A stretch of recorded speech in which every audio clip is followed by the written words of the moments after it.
नमस्कार, आदाब, सत श्री अकाल। मैं हूं देवेंद्र मिश्रा। आप देख रहे हैं डीएनए न्यूज़। काफ़ी वक्त के इंतजार के बाद आखिरकार वो लम्हा आ ही गया और धमतरी जिले में कांग्रेस के कप्तानों की सूची जारी कर दी गई। इसमें 2 ही ब्लॉक के चेहरे पुराने हैं, बाकी जगहों में नए और मजबूत कंधों पर भरोसा जताया गया है। अगर शहर की बात करें तो जबरदस्त रस्साकसी के बाद युवा नेता आकाश गोलछा और ईश्वर देवांगन के नाम पर मुहर लगी, जिसे दूसरे मायने में कहे तो फिर एक बार आरजी गुट के ताकत और पहुंच ने बाजी मार लिया है। वैसे कांग्रेस में पदाधिकारी बनने या बनाने में जोर आजमाइश की बात कोई नई नहीं है। खास तौर पर जब पार्टी सत्ता में हो तो फिर अदने अदने पोस्ट पर भी आला नेता अपने झंडा बरदारों के लिए जी जान लगा देते हैं। ये सिलसिला शुक्ल बंधुओं से लेकर अर्जुन सिंह और दिग्विजय सिंह से चलता आ रहा है। यही वजह है कि मौजूदा वक्त में ब्लॉक अध्यक्षों की घोषणा भी शतरंज के बाजी की तरह ही हुआ, जिसमें आला नेता शाह और मात का खेल खेलते रहे। बहरहाल अब जब आकाश और ईश्वर के हाथों में कमान सौंप दी गई है तो समर्थन और विरोध के आवाज़ें भी उठनी शुरू हो गई है। देखते हैं इस नियुक्ति को लेकर शहर के आम लोग और पार्टीजनों का क्या है नजरिया। ईश्वर देवांगन जी जो लगातार कई वर्षों से कांग्रेस पार्टी के लिए कार्य कर रहे थे, 2 बार उनको पार्षद चुनाव लड़ने का मौका मिला है और लगातार संगठन को मजबूती प्रदान कर रहे थे। कोई भी पद किसी को मिलता है तो जो लाइन में लगे रहते हैं, बनने वाले रहते हैं, उनको भी उम्मीद रहती है कि हमको भी चांस मिलेगा, मगर वो अवसर किसी 1 या 2 व्यक्ति को ही मिलता है। संगठन का मामला है, जिनमें रोष है वो समय आते ही सब रोष खत्म हो जाएगा। इनके कार्यकर्ताओं के साथ साथ ही ईश्वर देवांगन का भी एक अहम भूमिका है, जिन्होंने पार्टी के लिए वर्षों से कार्य किया है उसने, और पार्टी में हर छोटे बड़े कार्यक्रम में योगदान देते हैं। कार्यकर्ताओं को काम कराने में भी हमेशा सक्रिय रहे हैं। अब ऐसा है, सब व्यक्तियों का अपना अपना विचार होता है। अब हर एक विचार का तो नहीं होता है ना। पार्टी में क्या है, मतभेद हो सकती है, मनभेद नहीं होना चाहिए। तो क्या है कि सब अपने अपने तरीके से मांग किए रहते हैं, और इसमें इन लोगों को टिकट मिल गई तो हो सकता है कुछ लोगों को एक आक्रोश होगा, असंतोष होगा, जिन्होंने अपने असंतोष को व्यक्त कर रहे होंगे, ऐसा बोल के, ऐसा मेरा मानना है। देखिए, बात रही हमें कांग्रेस पार्टी की हमेशा परंपरा रही है कि वो हमेशा हर वर्ग और नीचे कार्यकर्ता, जो ज़मीन से जुड़े कार्यकर्ताओं को हमेशा तवज्जो देती है। इस बार भी वैसे ही हुआ है। एक झंडा पकड़ने वाले एक सामान्य से कार्यकर्ता को आज कांग्रेस पार्टी ब्लॉक अध्यक्ष के रूप में एक जिम्मेदारी दी है, तो इसका श्रेय सभी कार्यकर्ताओं को, धमतरी के और ऊपर बैठे हमारे प्रदेश अध्यक्ष मोहन मरकाम जी, हमारे मुख्यमंत्री श्री भूपेश बघेल जी और हमारे जिला अध्यक्ष शरद लोहाना जी, राम गोपाल अग्रवाल जी, सभी को जाता है। देखिए, ये हमेशा होता रहता है कि जब भी कोई नियुक्ति होती है तो उसमें हर्ष भी होता है, रोष भी होता है। आज ये कोई नई बात नहीं है, ये तो चलते रहेगा। तो ये रहा सियासी से चकल्ला से दूर एक विश्लेषण जो निष्पक्ष और बेबाक है। अब जरा नवनियुक्त दोनों अध्यक्षों से बात करते हैं और समझते हैं कि उनके विचार, जानते हैं उनके सियासी सफरनामे को। आज के इस प्रोग्राम में आकाश और ईश्वर से खुली बात होगी। सबसे पहले हम बात करेंगे नवनियुक्त अध्यक्ष आकाश गोलछा से। आकाश जी, आपको बहुत बहुत बधाई हो। आप अपनी नियुक्ति का श्रेय किसे देते हैं, कार्यकर्ताओं की मेहनत को या बड़े नेताओं के समर्थन को? सर्वप्रथम मेरी जो नियुक्ति हुई है उसके लिए तो मैं पहले आभार व्यक्त करना चाहूँगा माननीय मुख्यमंत्री किसान पुत्र आदरणीय भूपेश बघेल जी का, प्रदेश के ऊर्जावान प्रदेश अध्यक्ष आदरणीय मोहन मरकाम जी का, नागरिक आपूर्ति निगम के अध्यक्ष और प्रदेश कोषाध्यक्ष कांग्रेस कमेटी आदरणीय राम गोपाल अग्रवाल जी का, ऊर्जावान जिलाध्यक्ष आदरणीय शरद लोहाना जी का, ऊर्जावान धमतरी के कांग्रेस के प्रथम महापौर आदरणीय विजय देवांगन जी का, पूर्व अध्यक्ष मोहन लालवानी जी का, जिला पंचायत के ऊर्जावान उपाध्यक्ष भाई निशु चंद्राकर जी का, और मेरे तमाम वरिष्ठ जनों का आभार करता हूं, जिनका प्यार और सहयोग मुझे मिला। निरंतर पार्टी में मैंने अपनी सेवाएं दी और उसी के प्रतिफल, कार्यकर्ताओं का मुझे जो सहयोग मिला उसके प्रतिफल आज मुझे इस पद का दायित्व दिया गया है। तो मैं सभी कार्यकर्ताओं को समर्पित करता हूं, उनकी ही मेहनत रही जो आज मुझे यह पद मिला है। आकाश जी, कुछ लोग इस नियुक्ति पर सवाल उठा रहे हैं, इस बारे में आपका क्या कहना है?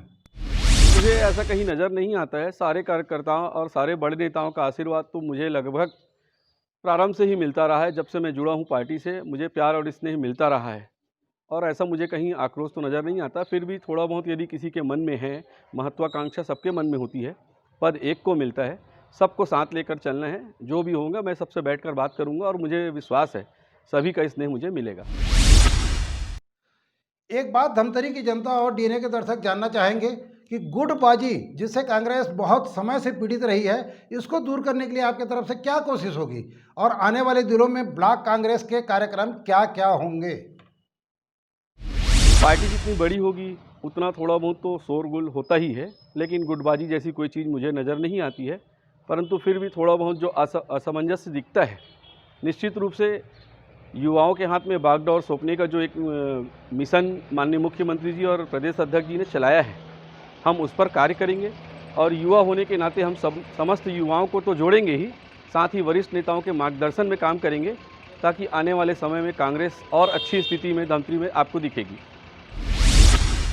तो ये थे आकाश गोलछा, जिन्होंने बेबाकी से अपनी बात को रखा। अब हम बात करते हैं ईश्वर देवांगन से। सवाल वही है कि आखिर इस नियुक्ति का श्रेय ईश्वर देवांगन जी आप किसको देना चाहेंगे? क्या ये आपकी मेहनत का परिणाम है या आला नेताओं की सरपरस्ती का नतीजा?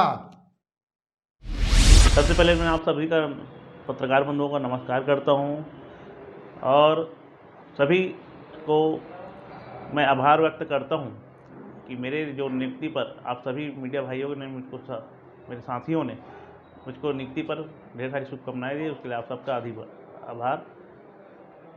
और मैं अपनी नियुक्ति को लेकर यही कहना चाहता हूं कि ये नियुक्ति मेरा अध्यक्ष का, मैं अध्यक्ष नहीं, ये नियुक्ति हमारे कांग्रेस पार्टी के हर एक ज़मीनी स्तर के कार्यकर्ताओं की नियुक्ति है।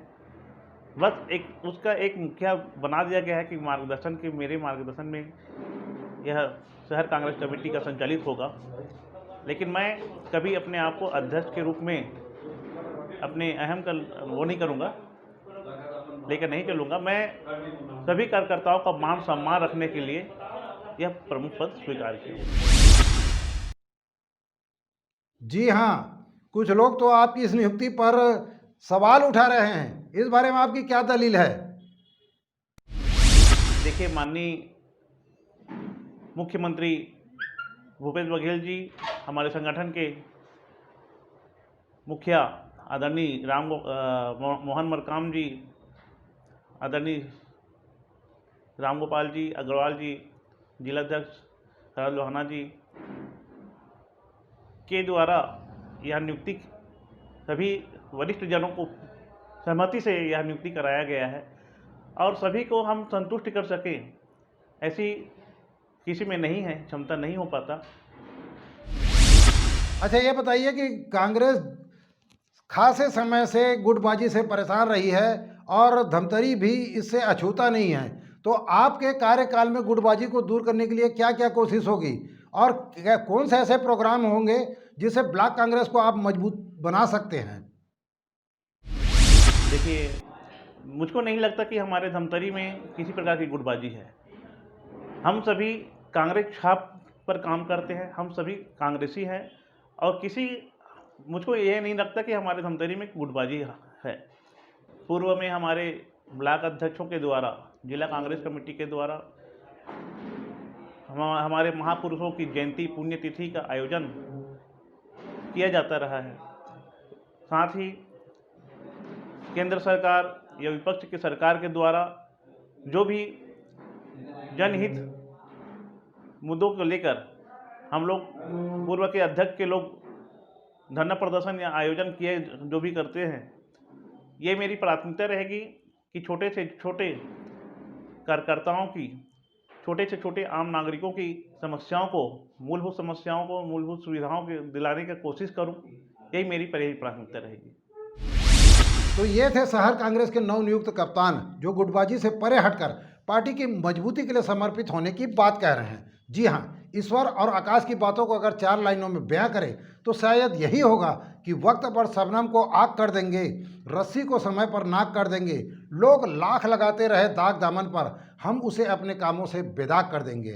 खैर, आज बस इतना ही। हम बहुत जल्द मिलते हैं किसी अहम मुद्दे के साथ। मुझे दीजिए इजाज़त और आप कोरोना के प्रति सतर्क रहिए, बचाव के उपायों का पालन करते रहिए, क्योंकि जब तक जान है तब तक जहान है। एक खास बात और, कोरोना अब नए स्ट्रेन में हमला करने की फिराक में है, इसलिए जरा सी चूक आपके और परिवार के लिए घातक हो सकती है। इसलिए सतर्क रहें, सुरक्षित रहें, आप अपना बहुत ख्याल रखिए। जय छत्तीसगढ़, जय धमतरी।